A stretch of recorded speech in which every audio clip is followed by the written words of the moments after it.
En aquest vídeo us explicaré com calcular la longitud de la circumferència. Quan parlem de longitud, estem parlant del que seria el perímetre, significa el mateix. O, si ens volem entendre millor, seria el mateix que el contorn. El que passa és que el nom que matemàticament es fa servir per referir-nos a aquesta part d'aquí, a la longitud de tota aquesta part d'aquí, és longitud de la circumferència. En vídeos anteriors hem après la manera com aquesta longitud es relaciona amb el diàmetre i d'on procedia el conegut nombre pi. Ara ja coneixeu que el nombre pi, que són 3,14, fa referència a la relació del diàmetre amb aquesta longitud. Recordeu? El diàmetre hi cap 3 cops i una mica més en tot aquest contorn. El nombre pi es fa servir en fórmules matemàtiques. En el cas de la longitud de la circumferència, la fórmula matemàtica que haureu de fer servir quan no pugueu tenir l'element per mesurar, en aquest cas hem pogut tenir el plat, posar-li la corda, però quan haguem de fer càlculs matemàtics sense l'objecte, el que fem és utilitzar la fórmula. I la fórmula ens diu que per calcular L, que és la longitud, hem de multiplicar el número 2 per el nombre pi. Ara ja sabem que aquest nombre pi l'haurem de substituir pel seu valor, que són 3,14, i per la mesura de R, que és el radi. Aquesta és la fórmula per calcular la longitud de la circumferència. 2 multiplicat per pi multiplicat pel radi. A classe explicàvem que el símbol de la multiplicació en les fórmules es substitueix per un altre símbol, que és, ho recordeu? Efectivament, el puntet, d'acord? És a dir, si jo veig un puntet, el seu significat és que haig de multiplicar. En aquest cas, el número 2, el doble de pi per radi. Imagineu-vos que vull calcular la longitud, dibuixo aquí una circumferència que té un radi que mesura 4 centímetres. Jo vull saber quants centímetres fa el seu contorn.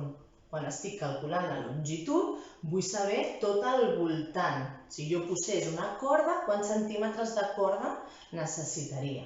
O el que seria el mateix, el perímetre. Doncs utilitzo la fórmula. Anem a veure. La tinc aquí escrita. El següent pas és substituir les lletres pel seu valor. El primer valor no cal que el substitueixi, és el 2, ja està. Pi, sabem que mesura 3,14. Ja ho he substituït. I ara em faltaria substituir la R, és a dir, canviar la R pel seu valor. En la meva circumferència són 4 centímetres. Doncs 4 centímetres. Veieu que tan sols em queda multiplicar.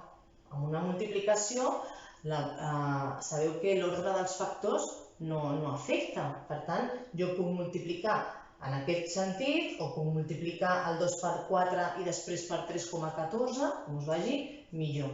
Utilitzem una calculadora. 2 multiplicat per 3,14, el doble, són 6,28, multiplicat per 4, em surt que L, la longitud, és igual a 25,12 centímetres. Què significa això? Doncs significa que si en aquesta circumferència que té un radi imagineu-vos que això mesura 4 centímetres, la quantitat de corda que jo necessitaria per donar-li tota la volta al contorn serien 25,12 centímetres. Acabo de trobar la longitud de la circumferència. Recordeu que és sinònim de perímetre i sinònim de contorn. Us faig un altre exemple. Imagineu-vos que tinc una circumferència que té un radi de 5 centímetres i mig. Què hauríem de fer per saber quina longitud té? Doncs agafar la fórmula i començar a substituir. Primer pas, el 2 el deixo igual, el nombre pi el substitueixo pel seu valor i la R me'n vaig a la circumferència i la substitueixo també pel 5,5 en aquest cas. Veieu que quan operem amb fórmules matemàtiques el que fem són nivells.